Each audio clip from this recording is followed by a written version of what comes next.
Não se turbe o vosso coração, credes em Deus, crede também em mim. Na casa do meu pai há muitas moradas. Se não fosse assim, eu vou-lo teria dito, pois vou preparar-vos lugar. E quando eu for e vos preparar-vos lugar, voltarei e vos receberei para mim mesmo, para que onde eu estiver, estejais vós também. Muito bom dia. E esse seja um dia que nós consigamos conquistar muitas bênçãos ao lado do Senhor, que nós renunciemos a nossa vida para vivermos exclusivamente para o nosso Deus e que sintamos a presença dele através dos anjos conduzir a nossa vida. Todos os dias nesse canal nós estudamos um capítulo da palavra do Senhor. E nessa manhã eu vou convidar você a ter nas mãos a palavra de Deus no livro de João, capítulo 19, o versículo 1 e o versículo 2. Então, por isso Pilatos tomou a Jesus e mandou açoitá-lo. Os soldados, tendo tecido uma coroa de espinhos, puseram-lhe na cabeça e vestiram-no com um manto de púrpura. O capítulo que nós estaremos estudando nessa manhã nos traz uma lembrança do quanto nós somos valiosos aos olhos do nosso Deus.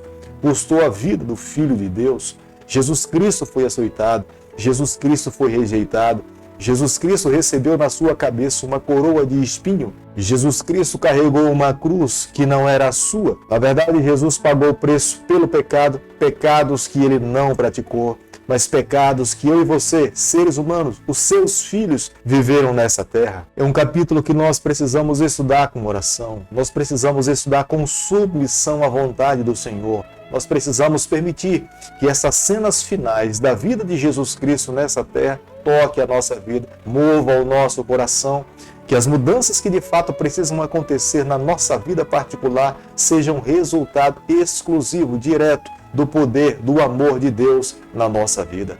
Como nós podemos observar no versículo 1 do capítulo que nós estamos estudando nessa manhã, quando Pilatos permite que Jesus possa ser açoitado, o objetivo, na verdade, era levar a multidão a se compadecer daquele que estava sendo açoitado. Os romanos, eles eram especialistas em açoitar as pessoas. O objetivo, de fato, era enfraquecer, dilacerar, partir a carne daquele que estava sendo açoitado. Já que Jesus tinha se denominado como sendo o rei dos judeus, eles agora estavam colocando na cabeça de Jesus Cristo uma coroa de espinhos. O objetivo, na verdade, em colocar uma coroa de espinhos na cabeça de Jesus era para poder zombar de Jesus Cristo. No versículo 4 do capítulo que nós estamos estudando nessa manhã, aqui Pilatos revela a sua fraqueza. Ele fala diante da grande turba que estava ansiosa por sangue. Eu não vejo nele mal algum. Pilatos tinha nas mãos a autoridade para poder livrar a Jesus, soltar a Jesus, mas Pilatos não tinha força. Pilatos, na verdade, se omite na sua responsabilidade e permite que Jesus seja açoitado e depois então permite que ele seja levado à cruz do Calvário. Diante da sua fraqueza, Pilatos acreditava que a grande multidão eles iriam se compadecer de um homem que era inocente. Mas a multidão age de forma diferente. Em vez de se compadecer de Jesus, eles pedem para que Cristo possa ser crucificado. Por 3 vezes Pilatos se volta para a grande multidão e faz afirmações de que ele não conseguia encontrar em Jesus Cristo nenhum crime. Ele reconhecia que Jesus era inocente. Ele não entendia do porquê da turba estava completamente furiosa contra a pessoa de Jesus Cristo. Pilatos estava completamente vulnerável diante dessa situação, porque ele sabia que Jesus era inocente. Inicialmente, houve uma tentativa de acusar Jesus de uma forma civil, mas não encontraram base na lei para que civilmente Jesus fosse declarado como sendo culpado. Depois, então, partiram para uma segunda acusação, uma acusação religiosa. Mas Pilatos fica completamente atônito diante do sonho da sua esposa. Ela fala para ele que o homem que ele estava julgando era um homem inocente e ele deveria poupá-lo. Os judeus ameaçavam rejeitar Pilatos se porventura ele soltasse um homem que se denominava como sendo o rei dos judeus. Por questões políticas, Pilatos se sentia completamente vulnerável nesse momento. Não tinha forças para defender Jesus e pelo fato de estar vivendo uma crise política, ele achava melhor condenar a Jesus do que comprometer a sua função como governador. João capítulo 19, o versículo 15, a Bíblia diz o seguinte: Eles, porém, clamavam: Fora, fora, crucifica-o. Disse-lhe Pilatos: Hei de crucificar o vosso rei? Responderam os principais sacerdotes: Não temos rei, senão César. Os romanos, eles eram especialistas em torturar um ser humano. Eles sabiam perfeitamente como lentamente matar alguém, e eles agora aproveitavam a oportunidade de ter Jesus nas mãos para que pudesse colocar em prática aquilo que eles tinham aprendido no ato de torturar uma pessoa. E é por isso que gradativamente eles começam a torturar a Jesus Cristo, e eles colocam nos ombros de Jesus uma cruz para que ele pudesse carregar até o Monte da Caveira, onde Jesus foi crucificado. Nenhum dos evangelistas consegue colocar em detalhes todo o sofrimento da pessoa de Jesus Cristo. João se demora em descrever cada ação dos romanos, a maneira como Jesus foi julgado pelos romanos e pelos judeus, mas ele conclui as suas considerações afirmando que Jesus foi crucificado entre dois homens.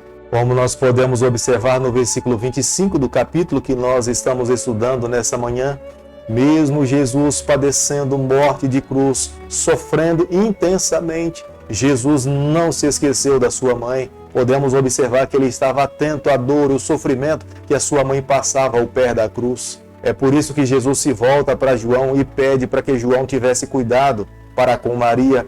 João era tido como se fosse um próprio irmão de Jesus Cristo. Embora não tivesse o mesmo sangue, mas a aproximação, o cuidado que um tinha para com o outro era de tamanha responsabilidade para que ele pudesse cuidar de Maria. Jesus tinha cumprido a sua missão aqui nessa terra. Jesus viveu 30 anos e no período em que ele viveu, ele ensinou, ele revelou as verdades do Pai Celestial. Cada palavra, cada ação, cada manifestação de Jesus Cristo tinha como objetivo de colocar no coração daqueles que estavam ao seu lado as verdades do reino.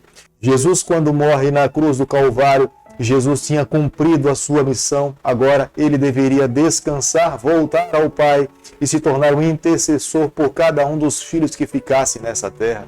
Cumpre-se as profecias do Antigo Testamento. Nenhum dos ossos de Jesus Cristo foi quebrado.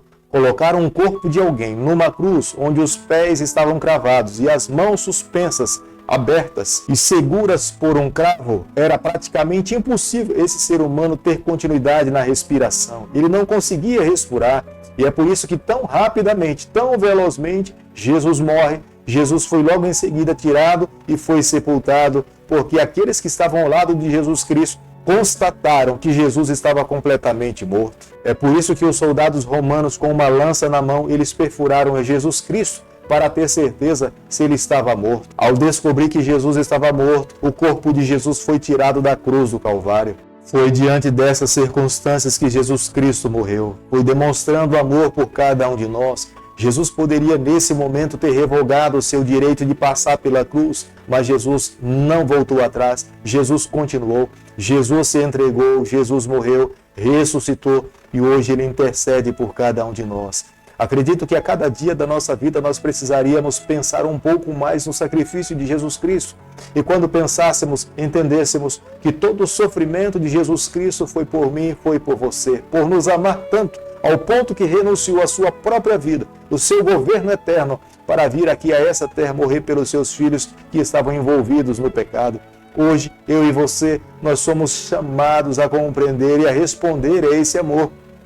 A melhor resposta que um de nós podemos dar ao nosso Salvador Jesus Cristo é entregando a nossa vida sem reserva nas suas mãos. Aqueles que se entregam nas mãos de Deus recebem a bênção de Deus para que possam a cada dia viver uma vida fiel ao Senhor. Querido Pai, em suas mãos nessa manhã nós nos colocamos. Queremos a cada dia viver exclusivamente para o Senhor, tomar o nosso coração, perdoa os nossos pecados, nos ajude a cada dia a vivermos uma vida em fidelidade ao Senhor. É o nosso pedido e a nossa oração e nós fazemos em nome de Jesus. Que o Senhor te abençoe e te guarde, que Ele faça resplandecer o seu rosto sobre você, que Ele tenha misericórdia de você e sobre você nessa manhã Ele levante seu rosto e conceda a sua paz em nome de Jesus. Amém.